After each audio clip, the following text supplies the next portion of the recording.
Ora bem, sejam uma vez mais bem-vindos aqui ao espaço As Above So Below. Hoje o nosso convidado é um curioso por excelência e que consegue sempre, de uma forma ou de outra, conquistar tempo à vida através da escrita. É alguém feliz a descobrir aquilo que ainda não conhece, com um ascendente em Sagitário, mas sempre preso a uma noção de continuidade que o faz cultivar sempre raízes e histórias de uma forma ou de outra. Nós damos então as boas-vindas, as boas-vindas a Afonso Cruz. Bem-vindo, Afonso. Obrigado, obrigado. Eu faço aqui, isto só faz falta mandar confetis, não é? Faço aqui umas boas-vindas sempre muito entusiastas e as pessoas ficam assim um bocadinho, ok, a partir daqui é sempre a descer ou sempre a subir.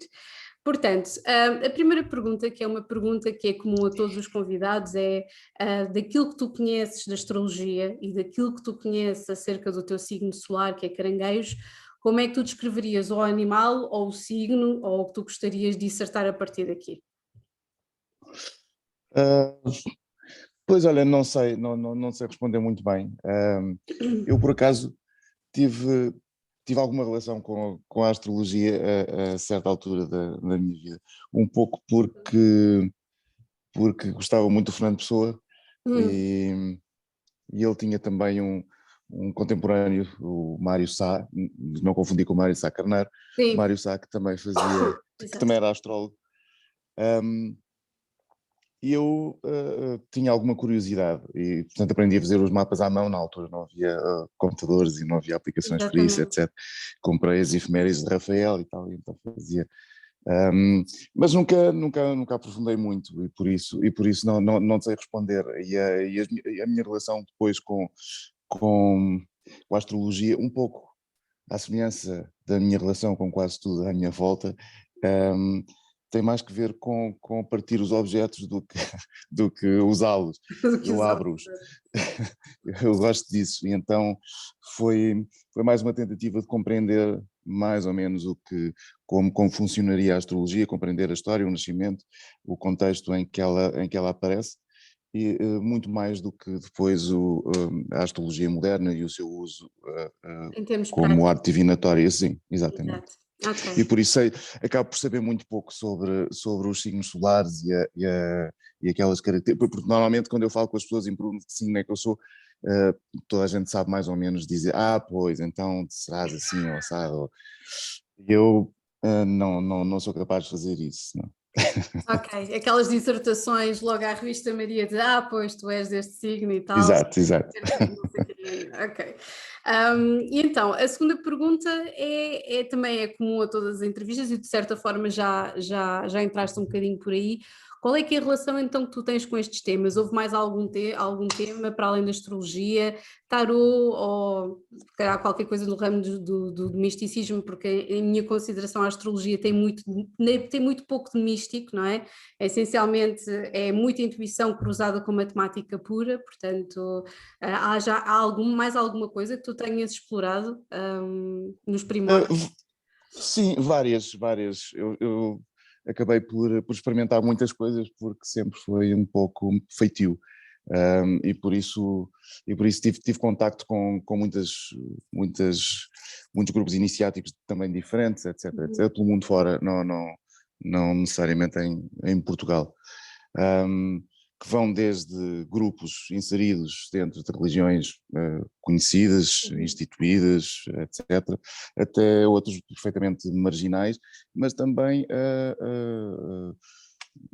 sei lá, grupos de determinadas práticas e ritos que são muito endémicos, portanto existem em determinadas regiões ou são praticados por determinados grupos e não fogem daí, portanto não há mais relação nenhuma além dessa.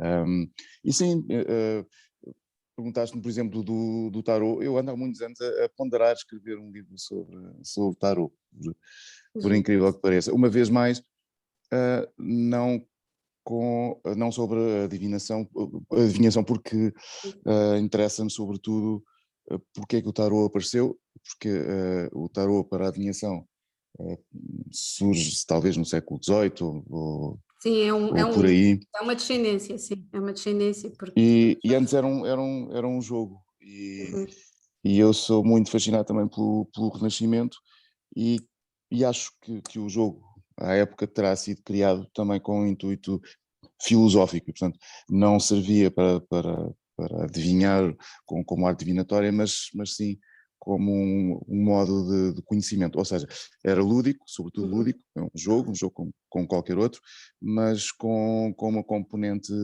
filosófica muito presente, que teria que ver com o platonismo. E depois de estudar alguns livros sobre as origens do tarot, aliás, e do tarot, enfim, há muitos baralhos. E Mas há há um, muitas há um. raízes também, isto vai para coisas Sim, tão antigas, não é? Quer dizer, até muito antes exato. do século XV, XIV, XV, isto Claro, claro. A vai para questão é ali. que antes existiam baralhos sem os trunfos, sem os triunfos, os trunfos, Exato. e portanto que são medievais, pelo menos medievais e portanto mais antigos, provavelmente árabes, mas estes que aparecem no Renascimento têm características um pouco diferentes e eles assemelham-se em muitos pontos, não coincidem no número de cartas, por exemplo, portanto os trunfos são um bocadinho Sim. diferentes, ainda que depois na, nas cartas, nas outras cartas, possam ser muito semelhantes. Um, Enfim, mas é uma coisa que se calhar não interessa a muita gente e por isso ainda não tenho a certeza de um dia escrever sobre isso. Uhum. E pronto, é basicamente isto.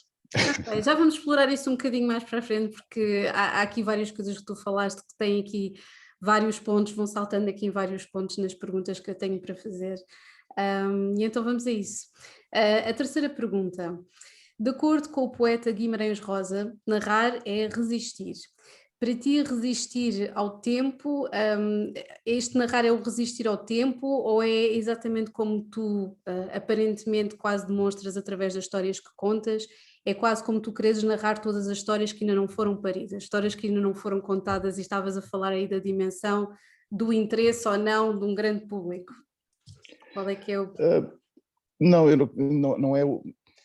Quando eu falei, quando disse isto, não era propriamente o interesse do grande público, do é público, mas era... a própria relevância do tema, ou seja, ele Uhum. pode não ser relevante o suficiente, ou eu considerá-lo relevante o suficiente e não passar de uma curiosidade. Eu às vezes escrevo textos neste projeto que tenho, a Enciclopédia da História Universal, que têm esse cariz, que por vezes respondem a determinadas inquietações ou dúvidas, ou colocam respostas como hipótese, mas que podem não ser muito importantes para nós. Enfim, não é propriamente um tema que possa mudar as nossas vidas, ou mudar uma disciplina qualquer, uma área do conhecimento.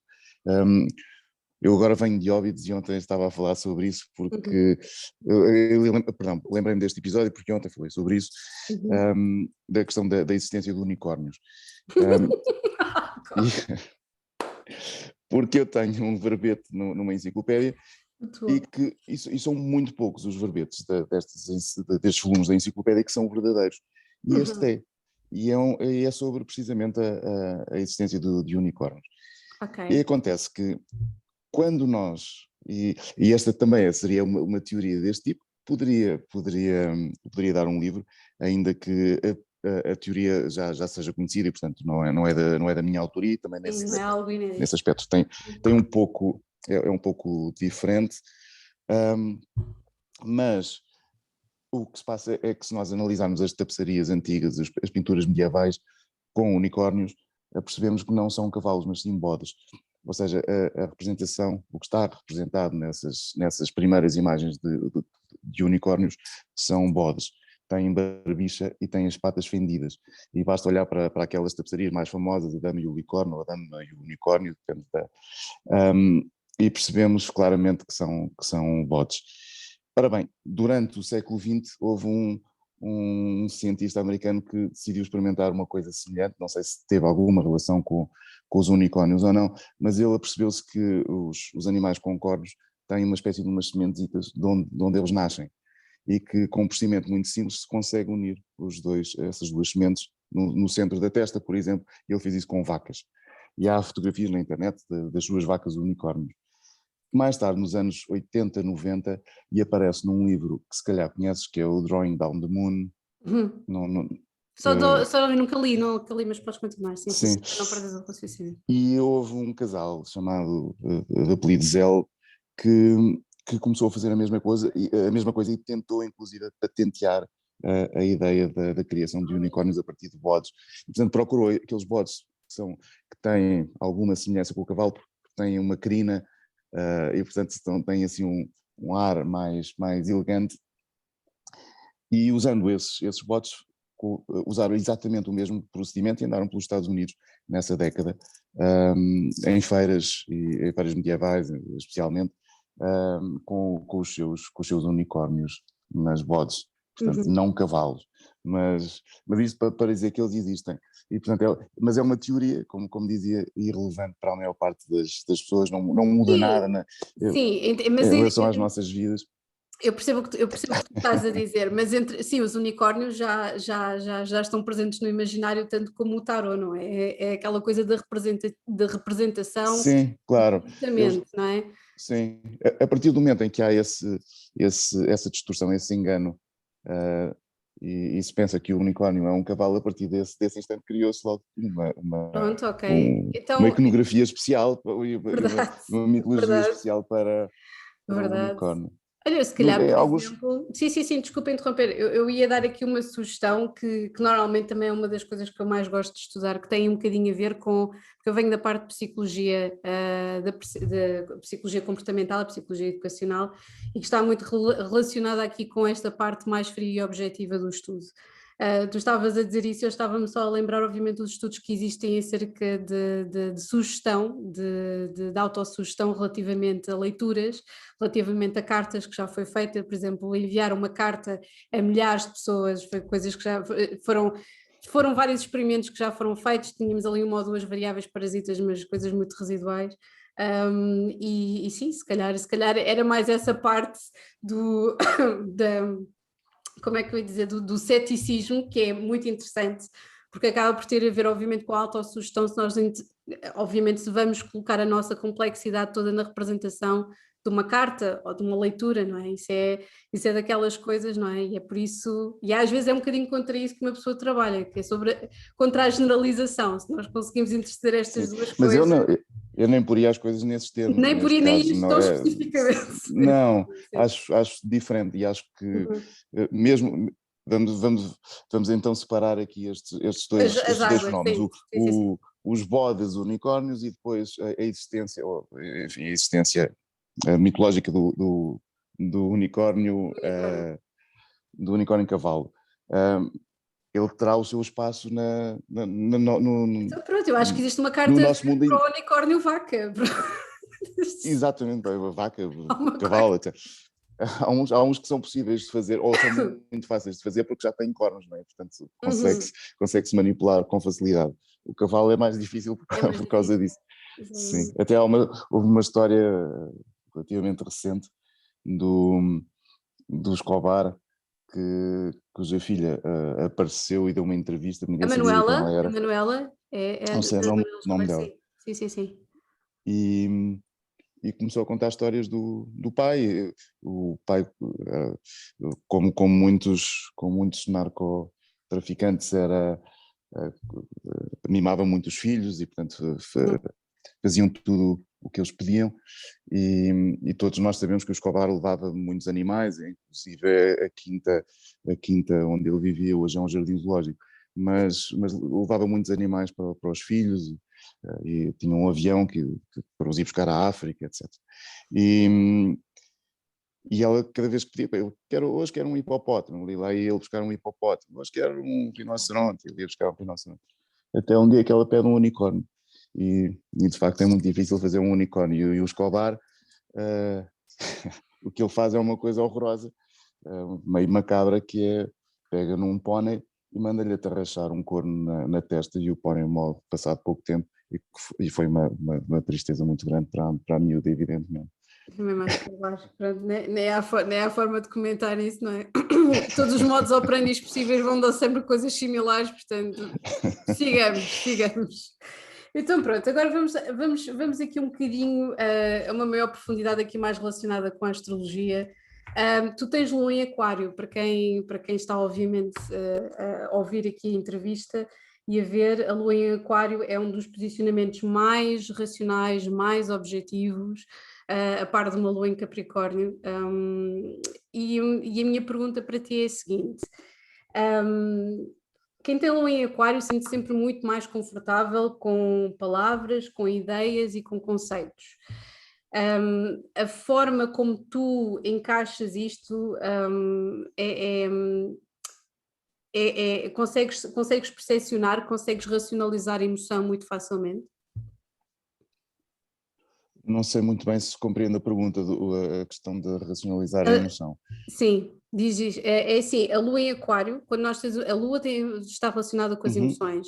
Quando Sim, nós sim, temos sim, uma sim. lua em aquário, é quando temos alguém que tem uma capacidade analítica acima da média e é quase como se conseguisse afastar, às vezes até daquilo que lhe está a acontecer, mesmo numa situação limite, e ter toda a calma possível e imaginária para racionalizar e para objetivar a situação que está a decorrer. Tu Como se identificas. fosse interromper uma catarse ou um estado emocional fortíssimo para de repente começar a pensar sobre ele ou refletir sobre ele. Sim, a refletir sobre ele, sim.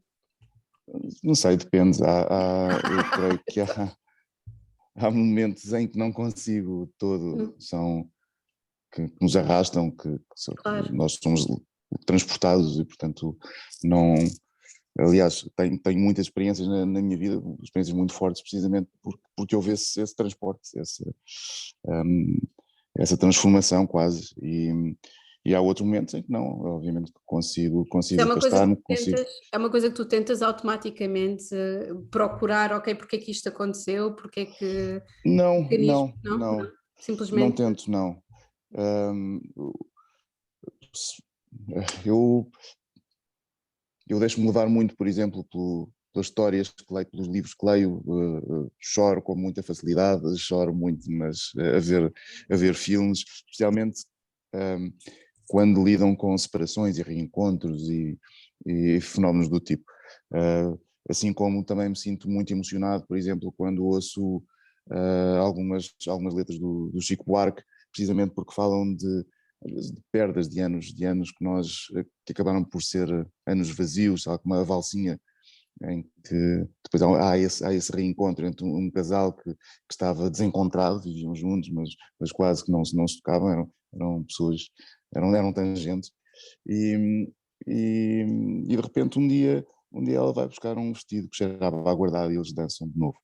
E há aqui uma beleza muito grande porque há uma perda muito grande.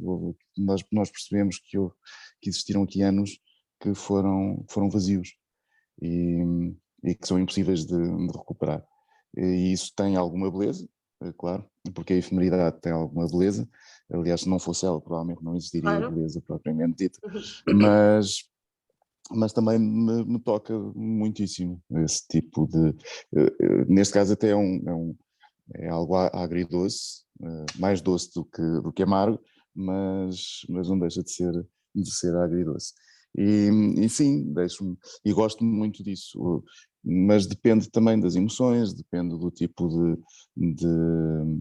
de arte, por exemplo, se estivermos a falar de arte que estamos a lidar, eu Uhum. sou, eu sou capaz de me deixar levar pela música, especialmente quando estou a tocar, muito mais facilmente do que quando estou a ouvir. Ok. E, portanto, as sensações que tenho quando toco são diferentes daquelas que, que me tocam quando estou a ouvir. Então eu tenho uma pergunta para ti nesse sentido. Os exemplos que tu utilizaste são tudo no mundo não é da parte conceptual, é da representação de alguma coisa que foi vivida. Uhum. E emoções propriamente ditas e episódios propriamente ditos. Ou Existe, seja, que não tenha a ver com a arte portanto, exatamente, em que exatamente. teoricamente existe um distanciamento maior, Uhum, exatamente. que eu não tenho a certeza que exista, mas eu Ok, percebo mas perfeitamente. vamos imaginar Sim, que sim, existe, sim, ok? É sim. só mesmo para formular a Sim, pergunta. acontece muito também com as minhas relações pessoais.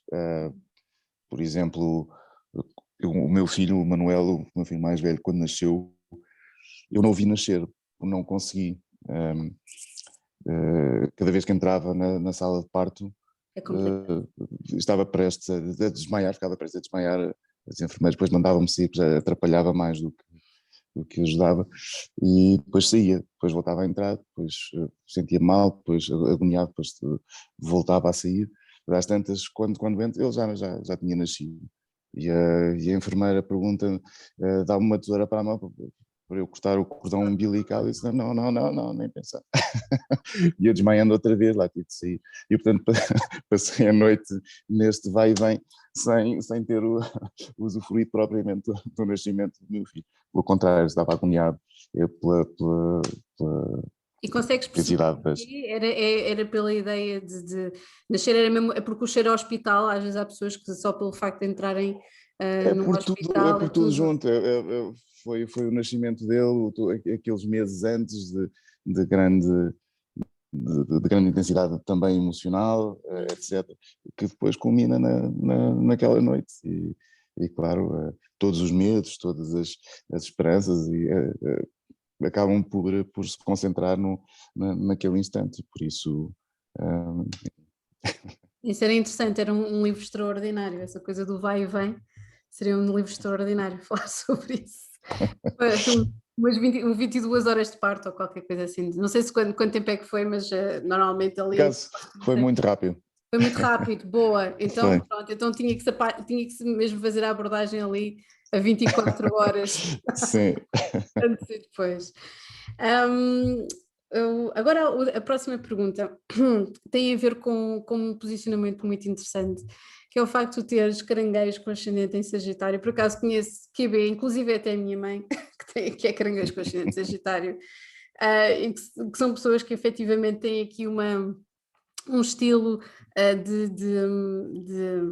como é que eu ia dizer? Não vou dizer de apego nem desapego, mas que são pessoas que conseguem ter um pé em cada sítio. Portanto, ao mesmo tempo tens aqui este ascendente Sagitário que está relacionado com o viajar, até mesmo viajar estando parado no mesmo sítio. Existe aqui este cultivar da memória e da história através do signo de Caranguejo, que é um signo que lá está, que está muito relacionado com esta coisa de tu perceberes porquê, as raízes da história, as raízes do país, e mesmo que seja algo com o qual tu não concordes, existe sempre aqui uma pesquisa incessante, às vezes quase doentia, do porquê que as coisas foram de determinada forma.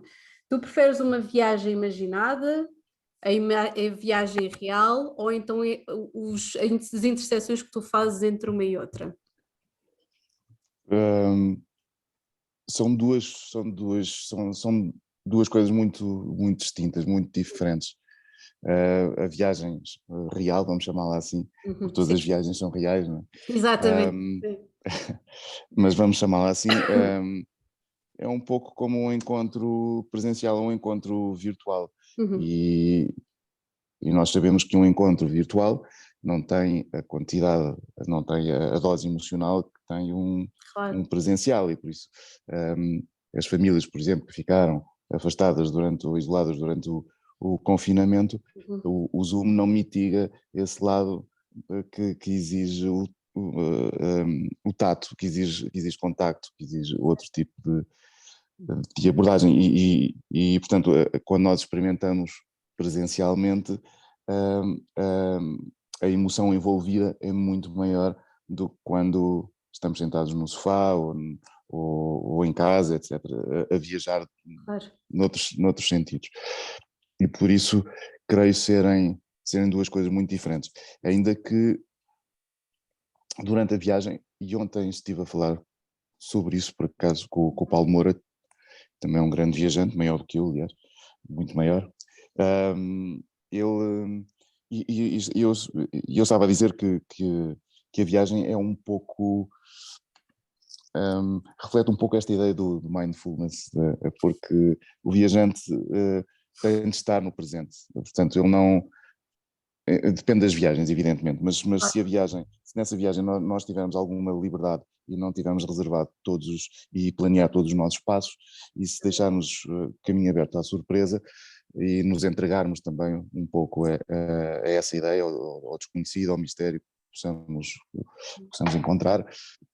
Acontece que para já retornamos ao básico da vida, porque não temos onde dormir, não sabemos o que vamos comer, nem onde vamos comer e por aí fora. Portanto, as coisas, as nossas prioridades passaram a ser comer e dormir. Onde é que eu vou? É o abrigo e a alimentação.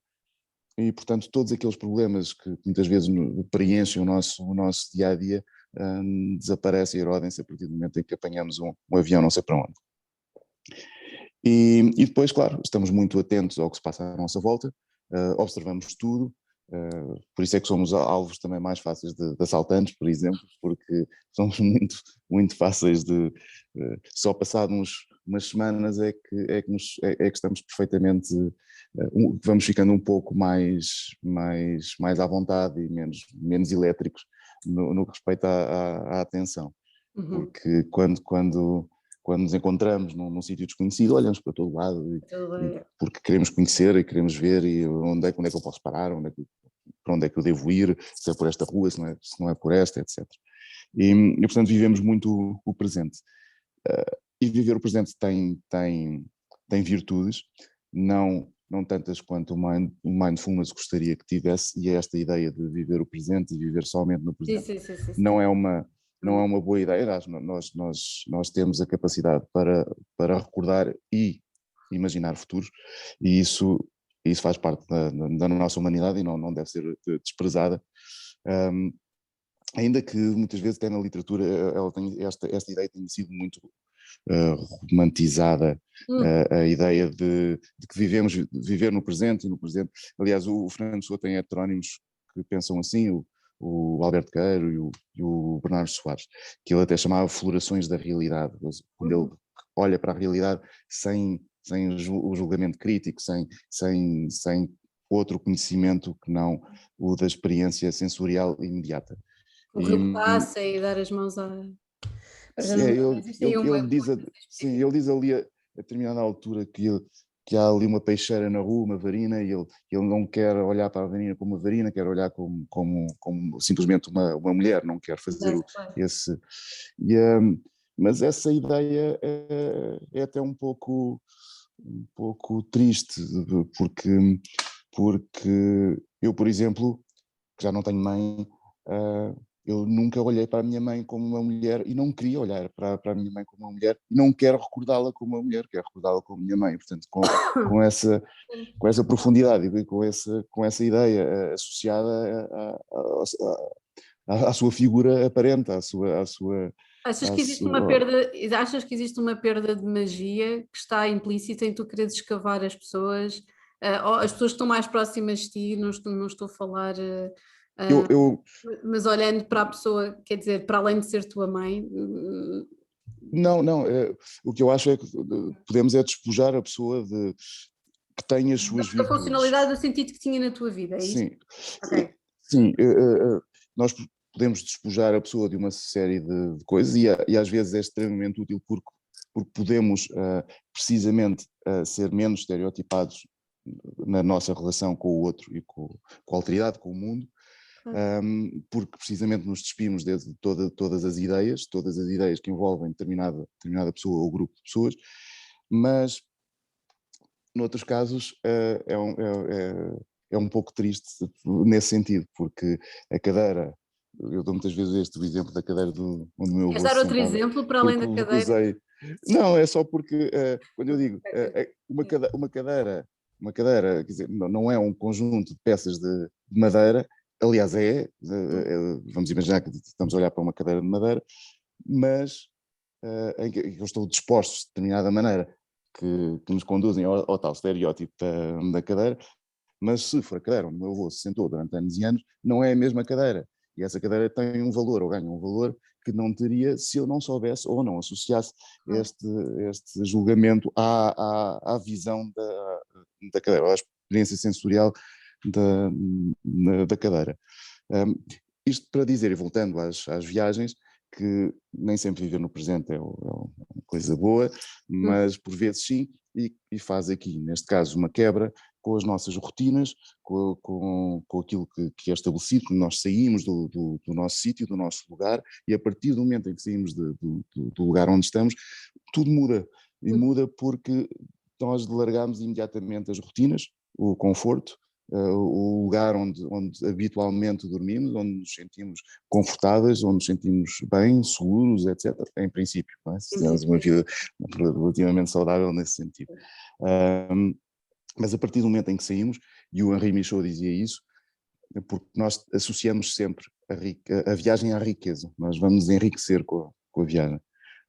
Vamos ficar mais sábios ou até mais ricos, porque pode ser uma viagem de negócios, mas associamos à viagem sempre um enriquecimento. E o Henri Michaud dizia que é um empobrecimento, e de facto começa por ser um empobrecimento, porque a partir do momento em que saímos de casa deixamos tudo, deixamos a nossa casa, deixamos o carro, enfim, deixamos uma série de coisas que nos pertencem, deixamos os amigos, e voltamos a essa situação um pouco quase elementar, que é a tal procura de abrigo e comida. Portanto, para ti é haver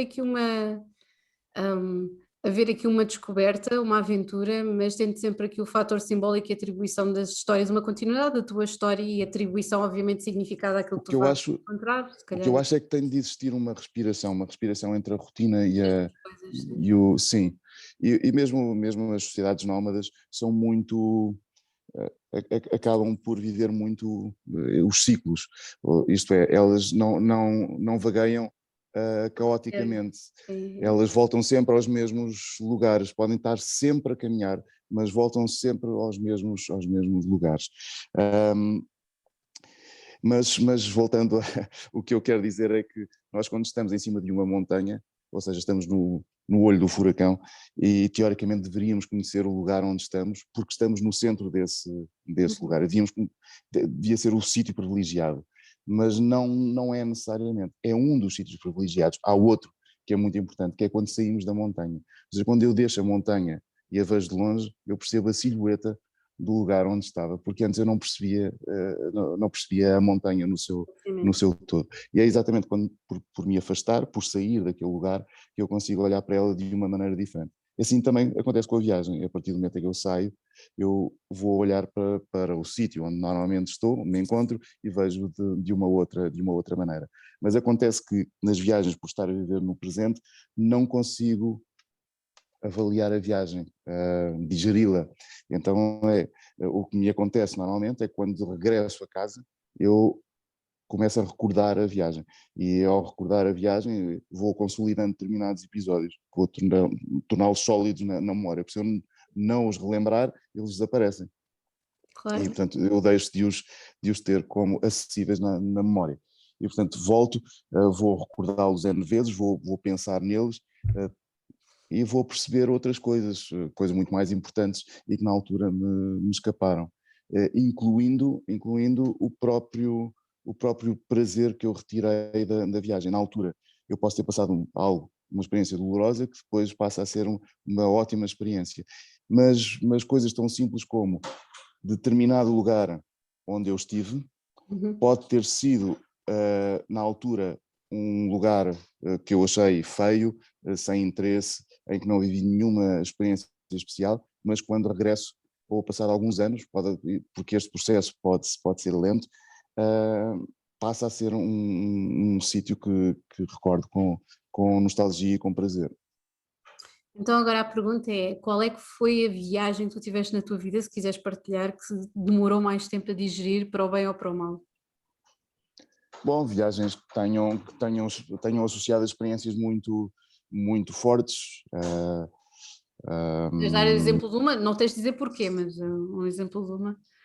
Sim, eu lembro-me da primeira vez que tomei ayahuasca na selva, demorei muito tempo a digerir essa experiência. E às vezes perguntaram se eu não gostaria de tomar de novo. Isto foi nos anos 90, e eu dizia, eu ainda não consegui sequer Lembras-te de que idade é digerir que tu tinhas? esta. É inícios ou finais dos anos 90, faz toda a diferença. Eu devia ter 23 anos, 23, ok. portanto deve ter sido em 93, por aí. Ok. Portanto, é alguém que tu estás a digerir ou já não. Não, essas experiências, como já passaram 27 anos, Há pessoas acho que que não já deu recuperam, tempo. atenção, há gente que não recupera disso. Pode acontecer, pode acontecer. Pode acontecer. Pelo menos conheço alguns. Enfim. Mas sim, mas isso foi cá, isso foi onde, Afonso? Mas na Amazónia brasileira. Na Amazónia. Ok, sim senhora, ok. Então, eu até gostaria de aprofundar isso, mas vamos passar aqui para a próxima e já vamos apanhar essa um bocadinho mais à frente. Então vamos aqui para a sétima questão. Tu tens, eu desta vez eu decidi que é mais fácil, porque são assim, apanha-se aqui grandes temas quando nós isolamos os planetas em vez de estarmos aqui a fazer ping-pong com aspectos. Portanto, o Afonso tem Júpiter, nasceu com Júpiter retrógrado em Escorpião. Vamos esquecer aqui um bocadinho a parte do retrógrado ou do Escorpião. Para quem nos está a ouvir, Júpiter rege aqui tudo o que tem a ver com expansão, está relacionado com Sagitário, pois claro. E o que eu acho interessante neste tema é porque também está muito presente este aspecto em cartas de pessoas das quais eu acho que têm imenso interesse, pelo menos pessoas que estudam a psique de uma forma um bocadinho diferente. Temos, por exemplo, um Steven Spielberg, ou um Stephen King, ou um Ted Bundy, portanto, tudo personagens cuja expansão de Júpiter não era feita para fora, mas era feita para dentro, ali com um escavar ali a um abismo que às vezes não tem assim muito retorno. Então a pergunta aqui para uma pessoa com Júpiter em Escorpião é: o que é que mais temes em ti mesmo e o que é que mais temes na natureza humana? Não sei, é uma pergunta muito difícil de responder, Uhum. não sei se sou capaz de o fazer. Não penso muito nisso, naquilo que eu Uhum. temo em mim. Enfim, da natureza humana temo que o planeta não nos suporte. Temo que as gerações futuras possam sofrer um pouco, também porque nós não estamos programados biologicamente para atuar em relação a eventos distantes, sejam no tempo ou no espaço. Nós, até muito recentemente, poderíamos apenas ajudar pessoas que estavam muito próximas, portanto, aquelas que estão ao nosso alcance, fisicamente ao nosso alcance. Hoje em dia não é bem isso que se passa, os problemas são globais, são universais, e se há alguma coisa a recear neste momento da humanidade é o crescimento, esta ideia de crescimento infinito, que obviamente só poderá dar mau resultado. E, portanto, há aqui uma urgência em atuar e tentar mudar alguma coisa para que o futuro não fique, portanto, dos nossos filhos, netos, etc., não fique hipotecado. Ok, então em termos de comportamento, porque é assim, porque isto tem a ver com a evolução, não é? Aquilo que a história nos permite fazer e aquilo que nós Uhum. inventamos e que faz, que vá pavimentar, não é, o futuro. E o que é que tu achas, que travão é que nós precisaríamos, em que aspecto? Será a tecnologia? É uma forma de pensar? É a forma de produzir? É a forma de consumir? É tudo relacionado? Não, eu sou otimista em relação à tecnologia e até Uhum. acho que poderá ser uma ajuda.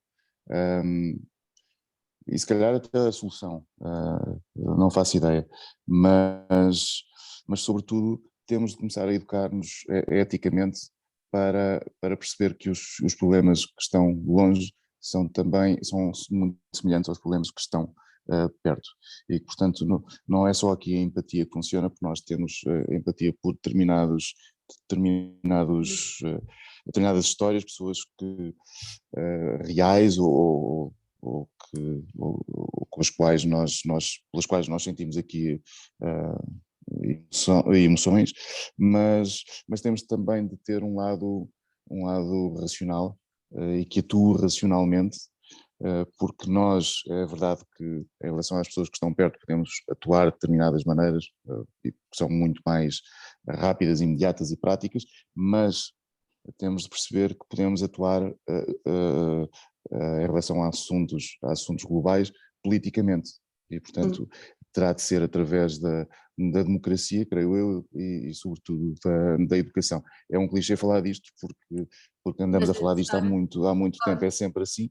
Já sabemos que é preciso educação, é preciso cultura e é preciso.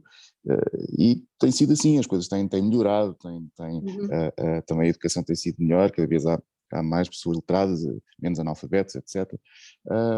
Mas é um processo lento, paulatino e que precisa de um empurrão, acho eu, algo que faça com que as pessoas Já começou a haver um empurrão com isto, não é? Sim, sim, Vermos sim. que as coisas são transversais, não é? Um bocadinho. Sim, até porque cada vez mais, por exemplo, no caso das alterações climatéricas, algumas poderão ser coincidências, poderão não ter que ver com o antropoceno. Um, Sim. mas eu acho que é útil que mesmo assim sejam partilhadas, veiculadas, como no contexto das alterações climatéricas, porque nos colocam algum sentido de urgência. Se, se nós estamos, enfim, é uma coincidência, continuamos sem nos preocupar muito em agir. Eu lembro, por exemplo, quando uma vez em Ilhavo havia uma estátua de Nossa Senhora, que era Nossa Senhora das Neves, e que me disseram, uma igreja, não me lembro, e que me disseram que a determinada altura, sei lá, no século XVII ou algo assim, tinha nevado em agosto ali. E por isso foi um caso muito incomum, evidentemente, e Claro. portanto a santa ficou batizada assim. Claro que se fosse hoje toda a gente diria que eram alterações. É as alterações climáticas e não a nossa Exatamente. das neves. E, mas tem a sua utilidade que sejam inseridas nesse contexto, mesmo quando não fazem parte desse contexto. Ok. Então, tendo em conta que tu não pensas muito naquilo que temos em ti mesmo, aqui uma pergunta alternativa, tu analisas mais o comportamento alheio ou analisas mais o teu comportamento ou as coisas vão de mãos dadas, visto que às vezes as coisas são uma projeção, aquilo que os outros fazem às vezes acaba por ser uma projeção. Sim, aí as duas coisas Uhum. são verdade. Analiso o meu e analiso o das outras pessoas. Quando eu digo que não sei se temo alguma coisa propriamente dita ah, nesse sentido, porque tenho feito as coisas que gosto, Uhum. eh, tenho, não tenho medo de arriscar em relação a novas, a novas experiências, a novas maneiras de agir. Eu, por exemplo, na ilustração tento mudar o meu estilo a cada livro. Eu sei que não é fácil e as pessoas que me conhecem melhor continuam a dizer que me veem ali refletido, ah, mas eu fico aborrecido, fico um pouco aborrecido, entediado com a repetição, com essa ideia de estilo. E portanto não sou, por exemplo, um ilustrador que as pessoas possam dizer assim, ele faz aquele tipo Aquele de típico, ilustração, é especialista naquele tipo de ilustração. É bom para mim porque mudo e portanto sinto mais hum, como dizer, tenho aqui agora esqueci-me da palavra. não te- Hum, é aquela coisa Tenho um de não te desafio, sentires previsível, é um desafio, exatamente. exato, é desafiante. Por outro lado, é o tal risco. Se eu estou aqui a usar uma técnica que não domino e que outros ilustradores praticam há anos, eu posso, naquela altura, e acontece-me, eh, naquela altura achar que a ilustração está muito boa e passado 2 meses de o livro ser publicado, achar tem aqui uns defeitos que eu não deveria ter cometido se tivesse outra experiência. E, portanto, Mas leva-me também a isso. és tu a filtrar aquela experiência e aquela técnica, vai sempre ser uma coisa diferente, quer dizer, não tem que sair. Sim, sim, é só eu próprio fico insatisfeito depois com o resultado. E que se tivesse praticado muito, evidentemente que a coisa sairia de outro modo. Ok, então uma pergunta que não estava aqui, que fica derivada aqui deste Júpiter retrógrado em Escorpião. Existe uma insatisfação então com a previsibilidade das coisas, então, e de modo a que tu estares sempre à procura de novas linguagens?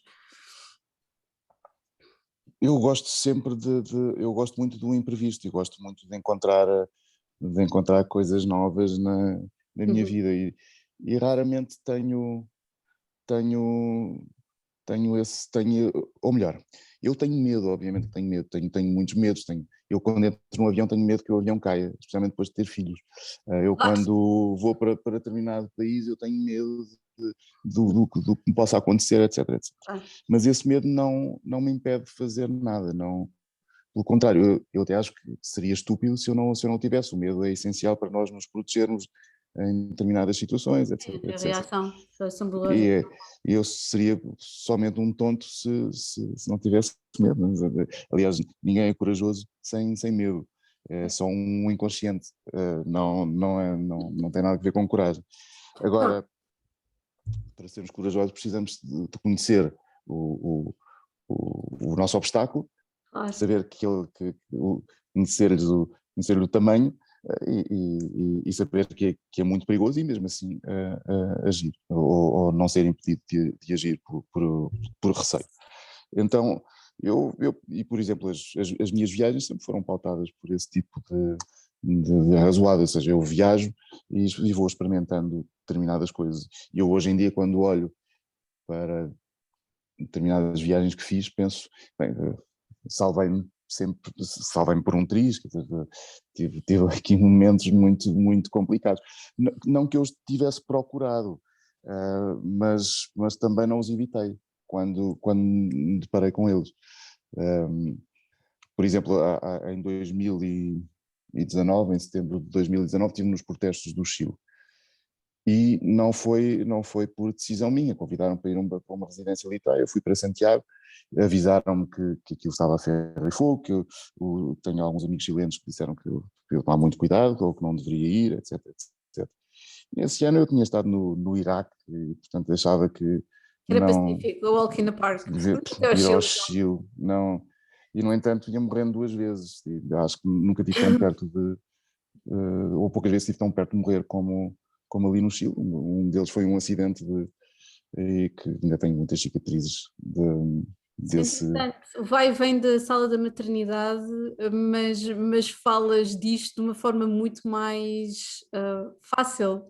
Como é que eu ia te explicar? Falas disto de uma forma muito mais escorreita do que a situação de ires e de voltares. Qual é que tu achas que é assim a grande diferença? Porque tanto uma experiência como outra é, é, é, é decisiva e é difícil de digerir. O que é que tu te sentes mais à vontade, sentiste mais à vontade de digerir esta experiência de quase morte? Eu não sei quais é que são os contornos da situação, mas de qualquer das formas estás-me a falar disso. O primeiro foi com, com os militares, foi uma perseguição e com dois tanques e tal, e portanto eu estava Tem que ser tal. com um amigo enfim, fomos perseguidos e atacados primeiro com gás e estávamos sozinhos e portanto houve ali um momento que depois fomos encurralados, depois de fugindo e tal. Enfim, a história é longa, mas ali a determinada altura, depois de termos sido encurralados num becozito, achámos que iríamos morrer e fomos salvos por uma câmara de vigilância. Portanto, estávamos num beco que era uma entrada de caminhões e havia câmaras de vigilância. E, portanto, creio que nessa altura não dispararam sobre nós por causa disso. E, portanto, foi um desses momentos. Nesses momentos. Ok. Mas eu devo dizer que eu estive, e portanto, nessa altura não estava ninguém nas ruas, era um local da cidade muito tranquilo. No centro havia milhões de pessoas em manifestação. Havia também alguma violência associada, há sempre pessoas que se aproveitam deste tipo de protestos. Sim.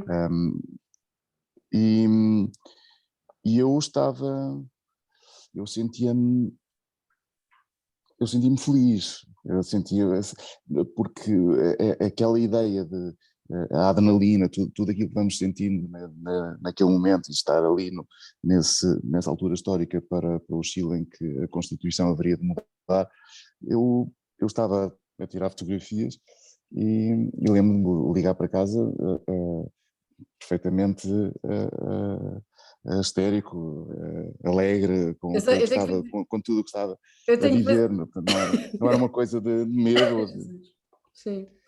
Eu sabia que era perigoso, mas era. Mas eu sentias-te queria vivo estar no meio ali. desse contexto. Sim, exatamente, sim. Muito vivo e queria de facto estar ali. Estar ali. Isso fez-me lembrar imenso, pá, sei lá, a correspondência do Ernest Hemingway, que também era caranguejo. Eu acho que tinha citado isso na tua carta, porque eu tinha visto, existem aqui posicionamentos muito parecidos, Kafka, Saint-Exupéry, o Albert Camus, têm todos, posicionamentos todos muito similares a coisas que tu também, para além do Sol em Caranguejo, mas existem aqui posicionamentos muito similares, e acho interessante porque é quase aqui um associar afetivo a uma situação, a correr o risco e ao mesmo tempo conseguir ser funcional no meio dessa situação. Portanto, sim, é interessante que é ver. Vamos então para a última pergunta, ou melhor, é a penúltima, não é a última já.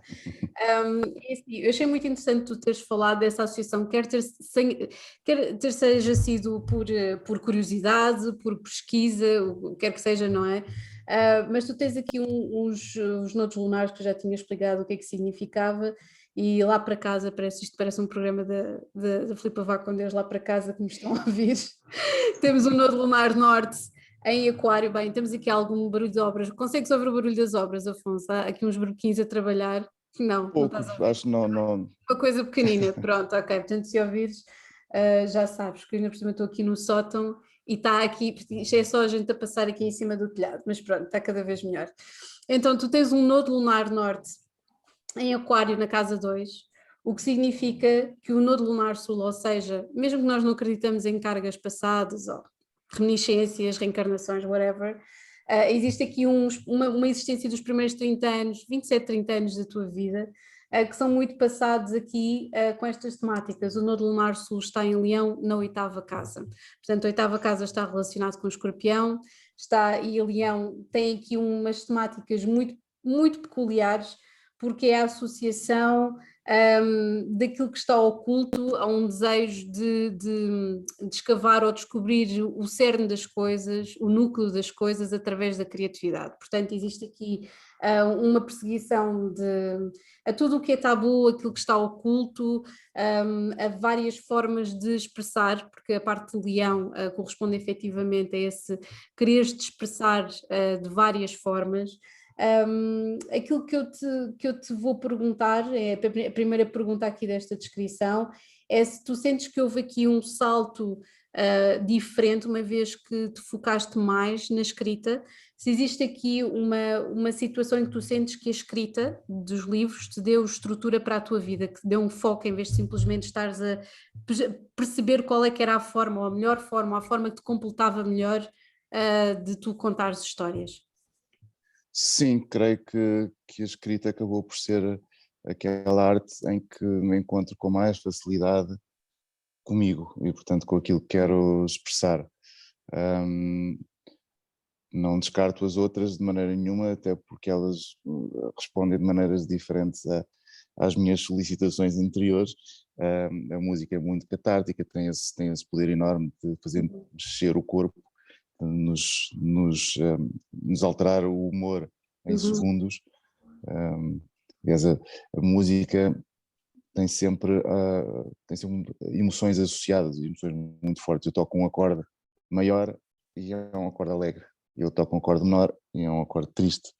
E, portanto, basta só esse acorde para, de repente, a sala ficar com som, ficar com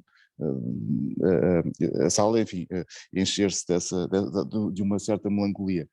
E por isso a música dá-me determinadas coisas que mais nenhuma arte consegue. Mas o mesmo posso dizer do desenho, por exemplo, e aqui cismo basicamente de três: música, desenho, pintura ou ilustração, se quisermos, e a escrita. a escrita tem que ver também com uma paixão desde criança, tem que ver com a leitura. E, portanto, eu lia muito, se calhar por vários motivos, uh, e até são fáceis de perceber. Um deles foi o privilégio de ter nascido numa família que tinha uma biblioteca em casa, tinha livros em casa, e portanto é muito mais fácil ler quando só precisamos de esticar o braço e não temos de fazer um esforço adicional para ler. Isto por um lado. Por outro, sou filho único, portanto não tinha irmãos, passava muito mais tempo sozinho do que outras famílias mais numerosas, e uma vez que não tinha nada para fazer, enfim, lia, porque acontece a miúdas pessoas, quando estão aborrecidas, procurarem um entretenimento qualquer, e naquela altura não havia tantos como hoje em dia, e por isso os livros serviram muito bem nesse sentido.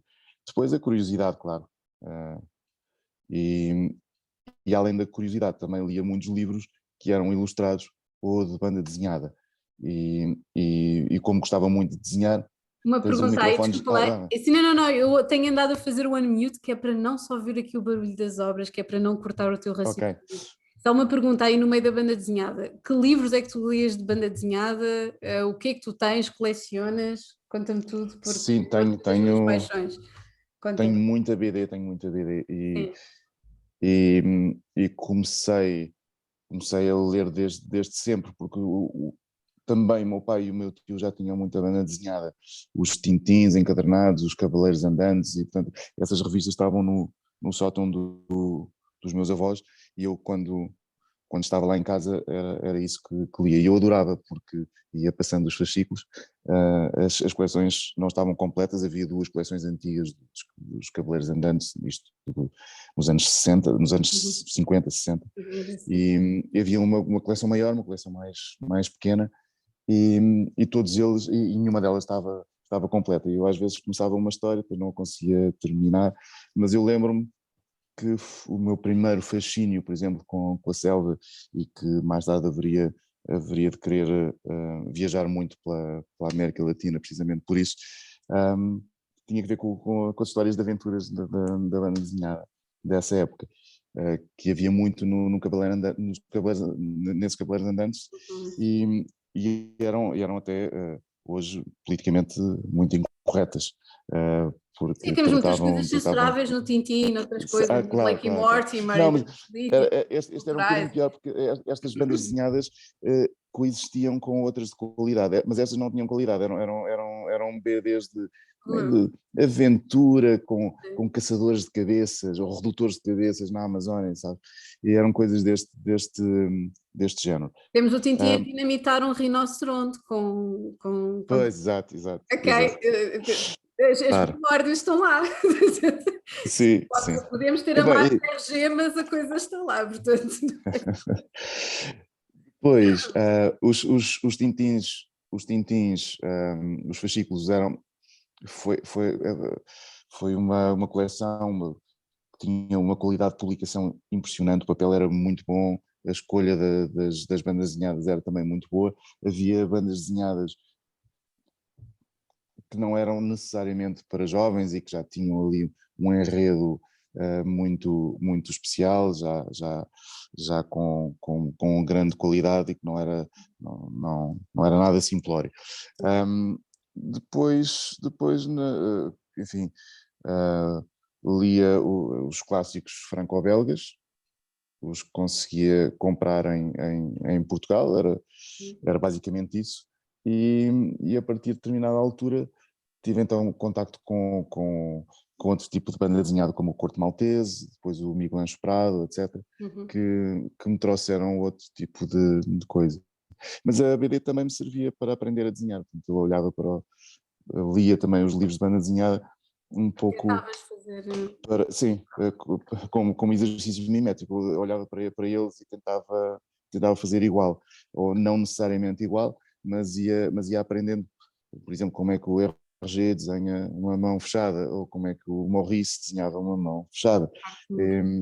Sim, e por vezes porque escondem o polegar e ficam os dedos de determinada maneira, etc. E, portanto, ia tomando atenção a esse tipo de detalhes e pormenores, porque muitas vezes ajudam-nos e muito facilmente nós desenhamos as mãos de determinada maneira, porque normalmente as mãos, tal como os pés, são partes do corpo difíceis de desenhar, ou mais difíceis de Muito desenhar, mesmo.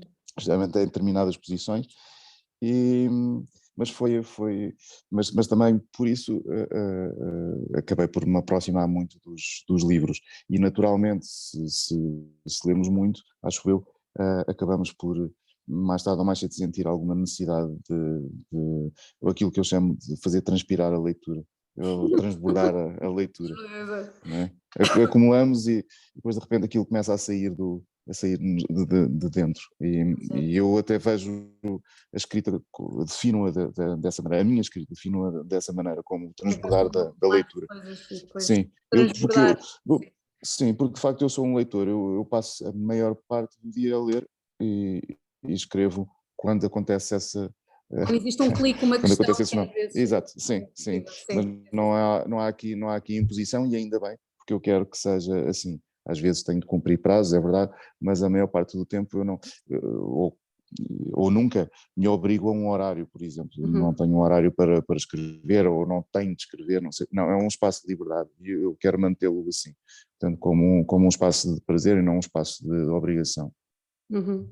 E então a questão aqui, que está aqui associada, portanto, tu também tens trabalho na área da música, do cinema. O facto disto não poder ser às vezes imediato, obviamente tu podes produzir música em qualquer sítio que tu estejas, basta pegar uma guitarra ou cantar lá pela casa fora, mas o facto do cinema e da música enquanto banda e associação de várias coisas é feito em grupo. O facto de não poder ser uma coisa imediata ou ter que se juntar várias peças, foi isso que te fez, de certa forma, escolher mais a parte da escrita, porque ser uma coisa que depende apenas de ti, ou é isso? Não, porque também o que me fascina, ou principalmente o que me fascina na música, porque eu sou um péssimo intérprete, é a composição. E, portanto, eu gosto de compor.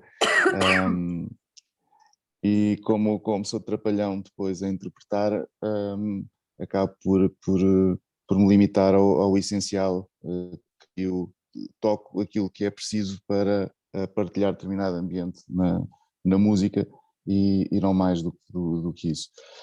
Porque normalmente quando arrisco muito mais, acaba por sair muito mal. E portanto aqui a perda é É meio. ao risco Sim. e não vale a pena. Um, e portanto não é tanto por esse motivo, mas talvez porque através da leitura e da curiosidade que falavas, acabo por refletir sobre muitos temas e portanto sinto a necessidade, ou pelo menos acabei por sentir necessidade a determinada altura de os partilhar.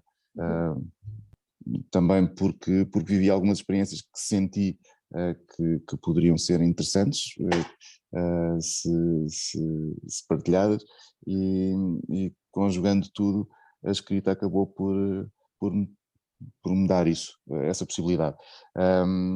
Não, não descuro também, e a maior parte dos meus livros têm imagens, às vezes ilustração, às vezes também fotografia, mas têm imagens e eu considero que isso é muito importante, não só nos livros dedicados à infância, mas também nos livros para adultos, até porque os adultos não estão nada acostumados a verem imagens nos livros que lhes são dirigidos, e é uma pena porque ficam aliados de uma expressão artística tão importante que é a leitura das imagens e aprender a ler as imagens e serem visualmente educados. A parte da contemplação, não é? Ganhar um bocadinho de tempo para as pessoas simplesmente estarem ali a olhar para uma imagem em vez de estar a ser Sim, injetado claro, claro, com a informação que é aquilo que nós, ou melhor, no geral, exato. as pessoas nos procura todos os dias. Pronto, olha, é tudo. Eu gostava, a última pergunta é sempre comum a todos os convidados. Tu tens alguma sugestão aqui para este espaço? Alguém que tu te lembres que acharias ou que poderia ter interesse em ser entrevistada? Ou se tens alguma questão relativamente a artes divinatórias? que queiras colocar. Fora isso.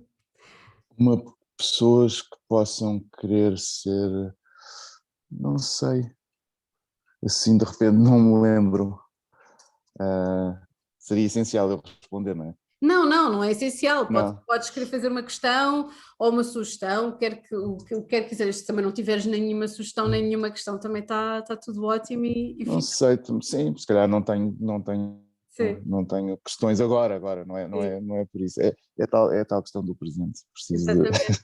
Precisas de distanciamento para pensar sobre aquilo que te foi, Isso mesmo. foi perguntado. Está bem, olha, uma vez mais obrigada, Afonso, a sério, apesar aqui do barulho todo e Obrigado.